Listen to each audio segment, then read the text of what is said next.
First thing we want to do is remove the splash shield on the left side of the ATV. It's going to help us get access to the dipstick.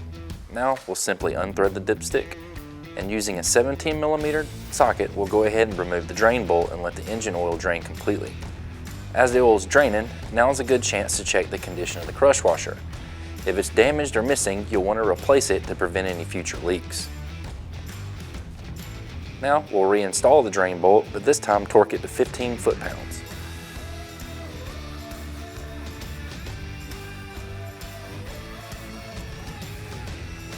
Now using a 68mm oil filter wrench, we'll remove the old oil filter and properly discard it.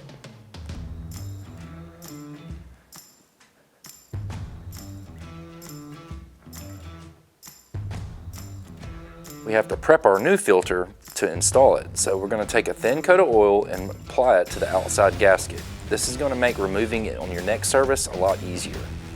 And we'll simply thread it in place and torque it to 12 foot-pounds.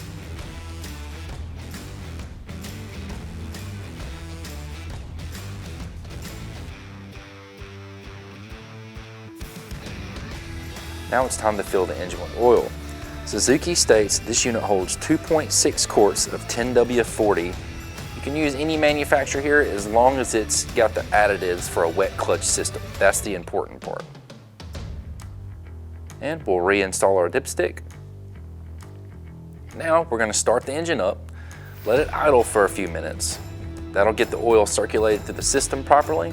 Once it's idle for a few minutes, then we'll shut it down and let it sit for a few more minutes, and that will help us achieve an accurate oil level reading.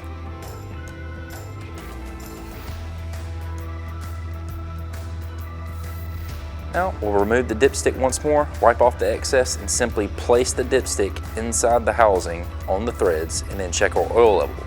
This looks awesome, so let's reinstall our drain plug, the splash guard, and then we can hit the trailer.